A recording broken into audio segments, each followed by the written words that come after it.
Ketika seorang suami udah gembira saat dilihat seorang istrinya tuh dipandang oleh suami, punya kegembiraan. Ya Allah, 7 pintu surga dibuka buat istri tersebut.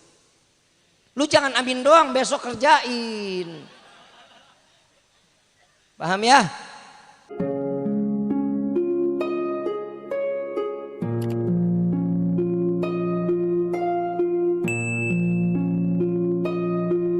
Pak, tugasnya seorang imam di dalam rumah tangga, pundaknya ini berharga untuk istri, Pak. Paham, Pak? Istri itu kalau lagi dalam keadaan mens, Bapak jangan tinggal. Jangan ditinggal. Dampingin, deketin. Kenapa? Sensitifnya lagi tinggi, Pak. Emosinya luar biasa. Kita salah dikit panjang berantemnya. Betul. Kebayang gak, Pak? Begitulah keistimewaan seorang perempuan. Saat dalam keadaan haid, emosinya labil, dia butuh siapa? Suaminya. Deketin, sayangin. Kalau bisa Bapak mau nongkrong jangan jadi nongkrong. Jangan, temenin. Kenapa? Sensitifnya tinggi. Itu bisa jadi emosionalnya tinggi juga. Dan apa yang dijalankan semua bisa jadi masalah di dalam kehidupan. Yang kedua nih Pak, yang kedua. Tadi saya bilang 1-0, yang kedua. Setiap negara pasti punya ibu kota. Perempuan ini bisa ngikutin suami, tapi suami nggak bisa ikutin perempuan. Istri nggak bisa. Contoh, yang jadi bupati istrinya, ibu bupati. Suaminya dipanggil siapa? Pak Pati. Panggil bapak bupati nggak bisa. Kenapa? Nggak bakal mungkin. Ada ibu bupati, ada bapak bupati, nggak mungkin. Panggilannya siapa? Pak Haji ini, itu panggilannya. Tapi kalau seorang suami jadi bupati, istrinya dipanggil siapa? Ibu bupati. Tuh lihat. Seorang presiden, kepala negara punya istri jadi ibu negara. Seorang perempuan jadi presiden, bapaknya dikata apa? Suaminya dikata apa? Gak ada sebutan nama, gak bakal nempel Pak. Inilah kehebatan seorang perempuan. Tidak bisa diikuti dengan cara apapun oleh laki-laki. Makanya kalau ada laki-laki ngikutin perempuan, pasti dia tulang lunak. Tulangnya habis dipresto. Laki-laki gemulai. Tuh hati-hati ya, hati-hati. Ini hati-hati, jaga anak-anak kita. Insya 2-0 kita kalah Pak. Yang ketiga, perempuan ini perasaannya tuh ibaratnya cermin Pak. Tahu cermin? Tahu cermin? Pernah ngaca? Beb, kenapa sih perempuan ini hatinya, perasaannya diibaratin kayak cermin? Cermin kalau nggak ada cacat, indah. Dilihat diri kitanya tuh pas. Mau nyisir, kelihatan lah semuanya kelihatan. Bapak punya cermin, Bapak ambil batu, Bapak lempar itu cermin. Hancur nggak? Hancur nggak? Bisa nggak jadi sempurna lagi? Bisa. Kita susun nih rata, rapi, tapi tetap nggak bakal sempurna. Kenapa? Itulah perasaan perempuan Pak. Kalau kita sudah nyakitin hati perempuan, perempuan paling mudah untuk memaafkan, tapi nggak mudah untuk melupakan. Betul nggak Bu? Tuh gue belain lagi tuh. 3-0 kita kalah Pak. Tapi ingat wahai perempuan, ingat nih, surga itu ada di bawah telapak kaki siapa? Surga di bawah telapak kaki ibu. Ibu itu perempuan apa laki? Perempuan. Kenapa Allah berikan satu keistimewaan seorang perempuan? Ini jadi, ya Allah kalau boleh dibilang nih kaki kan tempatnya kotor. Sering banget nginjekinnya nggak bener. Tapi kok surga diletakkan di bawah telapak kaki seorang ibu. Begitulah cara Allah memuliakan seorang perempuan. Sampai surga pun ada di bawah telapak kaki seorang perempuan yang dinamai ibu. Berapa 0 kita kalah? Ada surga di bawah telapak kaki bapak? Gak bakal ada. Tapi ingat, seorang istri, seorang perempuan sebelum dia menikah, ridhonya Allah ada sama siapa? Orang tuh saat seorang laki-laki mengatakan saya terima nikah dan kawinnya Fulana binti Fulan dengan mas kawin tersebut dibayar tunai, maka keridhaan Allah yang tadinya ada sama orang tua pindah kepada surganya seorang istri ada sama 84 kita menang Pak. Lah emang begitu. Ibu mau masuk surga enggak? Mau masuk surga enggak? Ikut apa yang dikatakan suami. Selama itu baik di dalam syariat, jalankan. Kalau dia sudah mengajarkan kita jauh dari syariat, tinggalin. Jangan didengar. Bukan berarti saya suruh ninggalin, ceraiin. Jangan. Nih Pak, kita nih kalau dengar ibu datang ustazah kalau diajak. Ini ustazah, ini ada satu ustazah lah nih ya. Ini ya Allah luar biasa dah. Kalau lagi cerita aja suami jelek mulu. Jelek mulu Pak. Nih pengajian ibu-ibu nih. Per laki-laki gak ada bener-benernya udah. Hati-hati kalau udah ngelihat laki dandan, rapi, wangi, keluar dari rumah. Tuh patut dicurigain. Lah istri disuruh su'dzon. Pak, laki-laki masa pubernya ada berapa Pak? Berapa kali? 3. Laki-laki itu masa pubernya 3 kali. Yang pertama umur 20. Yang kedua 35. Yang ketiga 50. Lihat laki-laki umur 50, 45, dandannya luar biasa. Dandan mulu. Perempuan kalau udah ngelihat suami dandan umur segitu, mulai curiga tuh. Ayo mau kemana? Pasti begitu. Kenapa? Masa puber laki-laki itu ada 3 tahapan. Yang namanya perempuan ikut apa kata suami, sorga jaminannya. Yang terakhir yang keempat. Yang keempat ini yang dikatakan di dalam satu riwayat ini kalam salafun salihun dan ini rujukannya kepada Nabi Muhammad SAW. Yang keempat, bawa istri dan suami bersama ibadah kepada Allah. Teriak dikit, bapak, ibu mana ibu? Bu, ibunya yang mana? Nih ibu, pasti digedor pintu lu. Anak gue lu apain? Ibu ngedidik Neng Uki sampai gini hari, sampai diserahin ke AA. Wallahi dididik di dalam nilai agama di hadapan Allah. Ibadahnya, ngajinya, baca Qur'annya, itu dididik dari orang tuanya. Ingat ya A, sampai sebesar ini ridho orang tuanya diberikan ke AA. Tanpa AA harus nafkahin sampai gini hari. Kan, mulai hari ini Neng Uki adalah kewajiban AA. Dinafkahin, cari rezeki yang halal. Ya, orang tua Neng Uki nggak bakal nuntut apapun kecuali bawa Neng Uki ke dalam surganya Allah.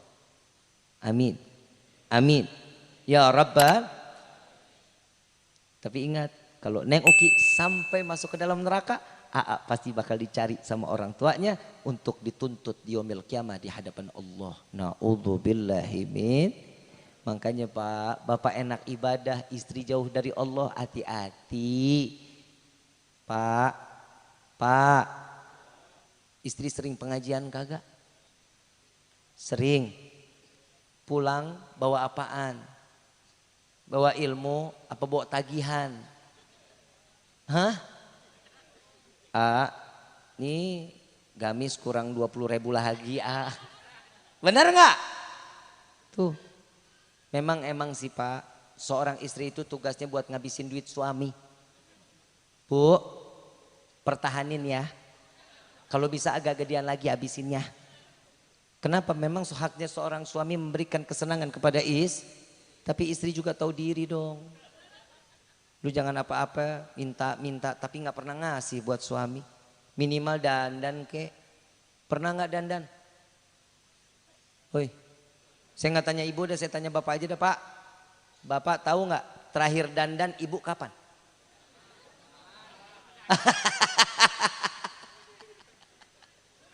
Kapan terakhir dandan?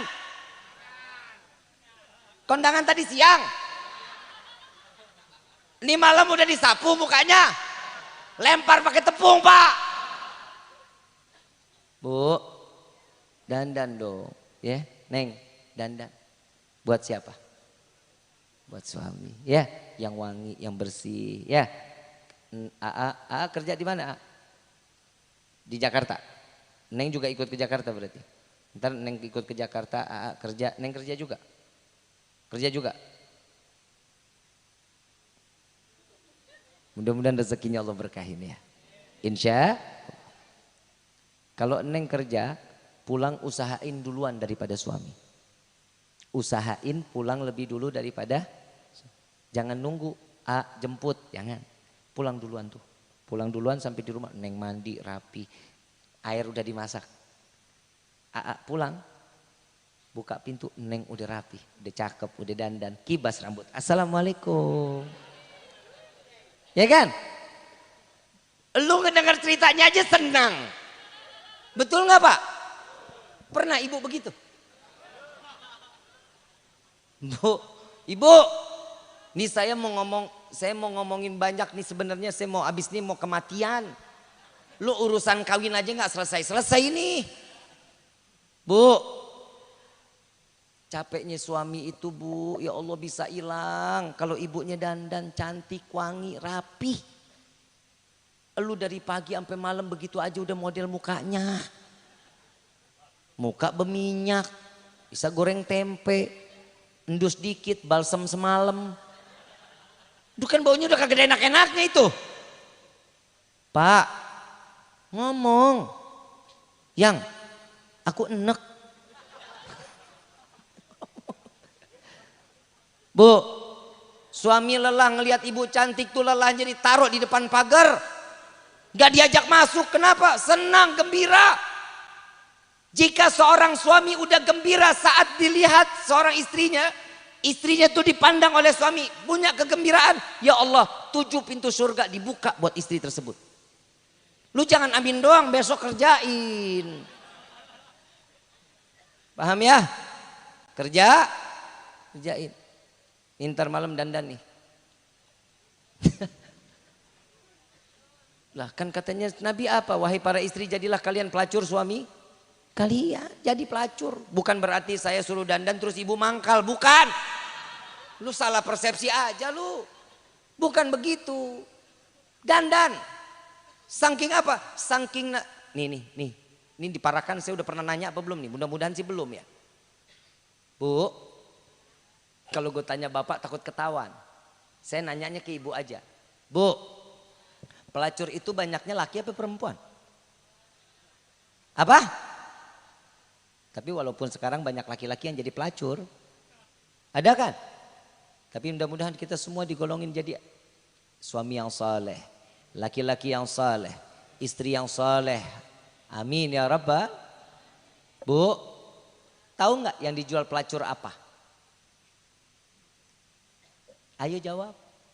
Kalau saya nanya bapak udah paham. Jawabannya saya udah tahu juga. Bu, apa yang dijual pelacur? Apem. Stres. Ibu, saya nanya, yang dijual pelacur apaan? Sorabi. Pelacur itu ngejualnya perhatian. Bu, parah lu ya. Yang dijual pelacur itu perhatian. Kalau laki-laki lewat tempat pelacuran ada pelacurnya, itu pakaiannya tali satu, betul nggak? Lu kok tahu betul? Pakai tali satu, pakai rok mini, manggilnya apa? Yang sini. Dipegang tangannya. Yang mau duduk di mana? Mau di sofa, mau di sini atau mau di pangku? Duduk di sofa aja. Mau minum apa yang? Mau minum panas apa mau dingin? Apa mau dipanas dinginin? Yang ditanya tuh satu pertanyaan, bentuk perhatian. Kerja di mana yang? Capek enggak? Sambil dipijitin, panggil waiters. Sediain yang dingin-dingin. Keluar yang dingin tuh.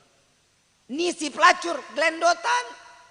Rangkul, nanya, pijitin aja. Di dalam hatinya gue tahu nih Habib kok tahu banget. Katanya, sudon aja lu. Yang dijual apa? Apem lagi gue tabok lu. Yang dijual apa? Perhatian. Urusan apem serabi bonus. Paham nggak? Paham nggak? Berarti seorang suami itu cuman yang dibutuhkan adalah paham betul gitu keinginan suami. Bib, saya punya anak 3, tetap jaga keharmonisan rumah tangga, jaga. Jangan cuman di hari doang ya, Neng, jangan cuman di hari terus sampai yaumil kiamat minta sama Allah, Allah selamatin rumah tangga kita. Ya, bukan berarti di rumah tangga kita ini sepi gitu. Enggak. Terus apa kalau dibilang ada masalah, pasti ada. Kerikil rumah tangga ada. Itu namanya bumbu-bumbu rumah tangga, bukan ketumbar, jahe, bukan. Masalah itu adalah kedewasaan. Caranya untuk menyelesaikan permasalahan dalam rumah tangga, ya begitu. Deketin diri kita kepada Allah, serahkan diri kita kepada Allah. Kalau satu ini sudah terjadi, insya Allah iman ini adalah kegunaan untuk di dalam rumah tangga. Laki nggak gampang main tangan sama perempuan. Yang perempuan jaga lisan buat seorang suami. Jaga, jangan lu mencaci maki aja seorang suami. Apalagi sampai ngungkit-ngungkit. Nih lihat usaha kamu bisa lancar begini. Itu gara-gara saya yang modalin. Dosa besar. Dan apa yang telah diberikan kepada suami, Allah berikan 0. Tidak terhitung nilai ibadahnya di hadapan Allah. Pahalanya 0. Kasih ikhlas.